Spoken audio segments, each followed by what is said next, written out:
હિંમતનગરના ગઢોડા ગામે વન મહોત્સવ સાથે વન કુટીરનું લોકાર્પણ કરવામાં આવ્યું છે। સાબરકાંઠા જિલ્લાના હિંમતનગરના ગઢોડા ગામે પર્યાવરણ સમિતિ દ્વારા ગામમાં 3500થી વધુ પેડનું વાવેતર કરવામાં આવ્યું છે।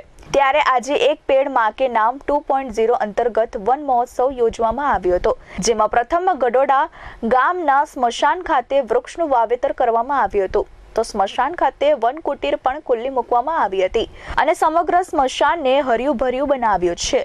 ત્યારબાદ ગઢોડા પ્રાથમિક શાળા ખાતે 76મો વન મહોત્સવની ઉજવણી કરવામાં આવી હતી, જેમાં ગામના યુવાનો અને પર્યાવરણ સમિતિ દ્વારા જે કામગીરી કરાઈ છે તેને બિરદાવવામાં આવી હતી। તો ગઢોડા ગામથી વન રથનું પણ પ્રસ્થાન લીલી ઝંડી આપી કરાયું હતું। અહીં હિંમતનગરના ધારાસભ્ય વીડી ઝાલા સહિત પદાધિકારીઓ અને વન વિભાગ કર્મચારી સહિત મોટી સંખ્યામાં સ્થાનિક લોકો ઉપસ્થિત રહ્યા હતા।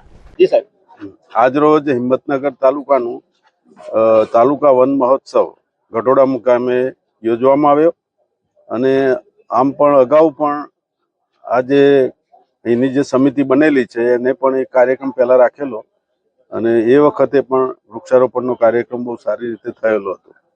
આજે પણ વન ખાતા મારફતે પણ આખા તાલુકામાં વૃક્ષોનું વાવેતર અને વડાપ્રધાન સાહેબના એક પેડ માં કે નામ કાર્યક્રમ અંતર્ગત અને ફોરેસ્ટ બધું ભેગા થઈને લગભગ આખા તાલુકામાં 35,000 વૃક્ષોનું વાવેતર કરેલ છે અને આજે અહીંયા જે સરસ મજાની વન કુટીર નું પણ આજે ઓપનિંગ કર્યું છે।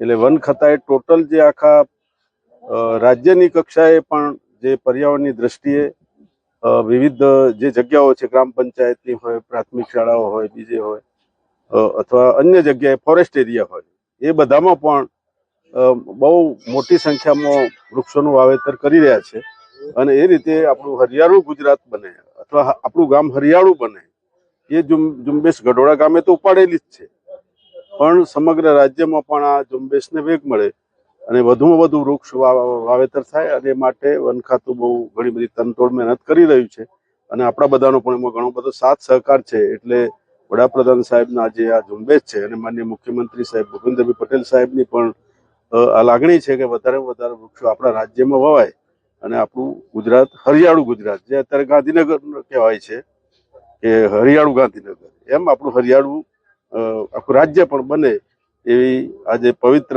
નવરાત્રીના પહેલા દિવસે માતાજીના પ્રાર્થના કરું છું। Kalpesh Patel, S24 news, Sabarkantha.